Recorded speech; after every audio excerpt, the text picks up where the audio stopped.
In this video, the following topics will be covered: need for data processing and data quality, and handling missing values.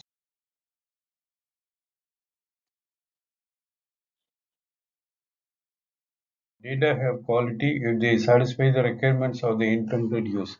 There are many factors comprising the data quality, including accuracy, completeness, consistency, timeliness, believability, and interpretability. Reasons for bad quality of data: the data collection instruments used may be faulty, disguised missing data, technology limitations, inconsistency in the naming convention. Data cleaning: real world data is incomplete, noisy, and inconsistent. Data cleaning is we are going to fill the missing value, smooth out noise while identifying outliers, then correct the inconsistencies in the data. Handling the missing values in the data set. The first one, the data tuple can be ignored. Usually it is done when the class label is missing. This method is not effective unless the tuple contains several attributes with missing values. Second, fill in the missing values manually. It's a time-consuming job. Second one, it may not be feasible given a large data set with many missing values.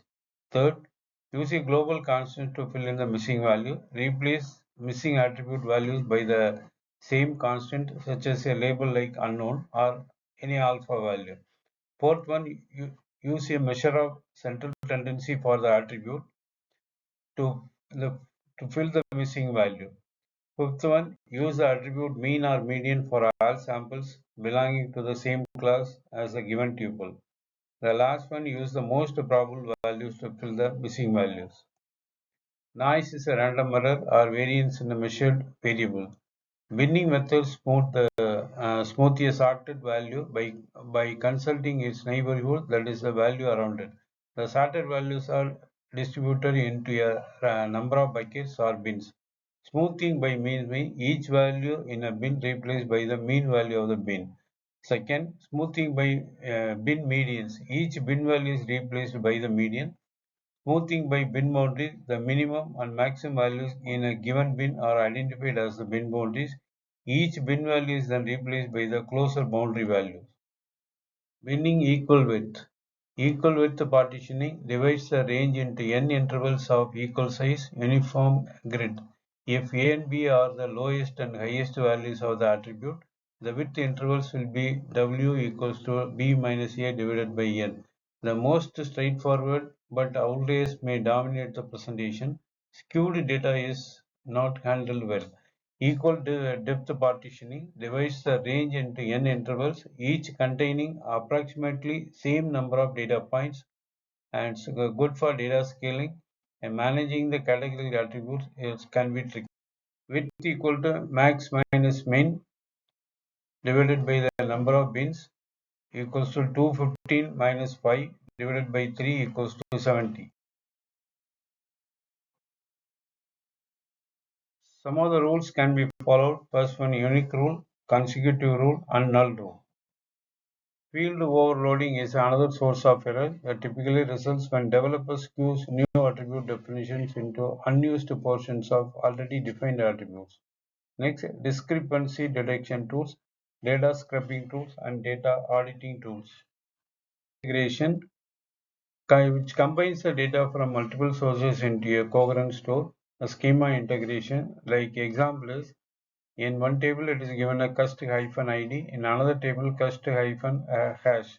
So integrate the metadata from different sources. Entity identification problems. Identify real-world entities from multiple data sources. Like example, Bill-Clinton space Clinton equals to William space Clinton. Detecting and resolving data value conflicts. For the same real-world entity, attribute values from different sources are different. Possible reasons: different representations, different scales. Example, metric versus. Handling redundancy in data integration. Redundant data occur often when integration of multiple databases. First one, object identification and derivable data.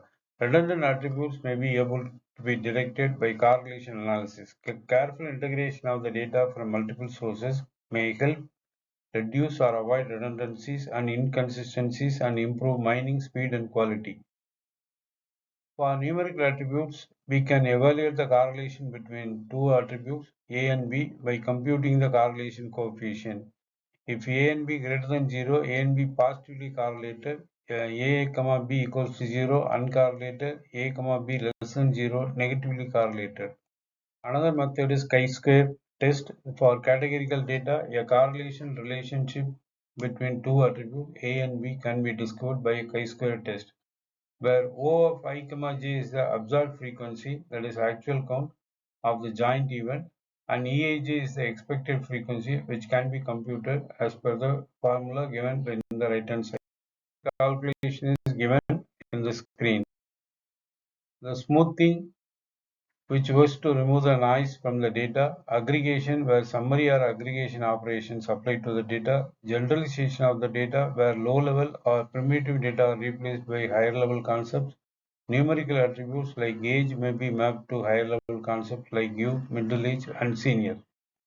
Data normalization, where the attribute data are scaled so as to fall within a small specified range, such as -1.0 to 1.0 or 0.0 to 1.0. Attribute construction, where new attributes are constructed and added from the given set of attributes to help the mining process.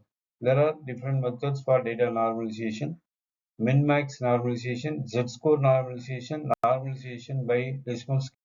Min-max normalization preserves the relationship among the original data values. Suppose the minimum and maximum values for the attribute income 12,000 and 98,000 respectively. You like to map income to the range 0.0 to 1.0. By min-max normalization, a value of 73,600 for income is transferred into 0.716. Z-score normalization, the values for an attribute A are normalized based on the mean and standard deviation of A, where A bar and sigma A are the mean and standard deviation respectively.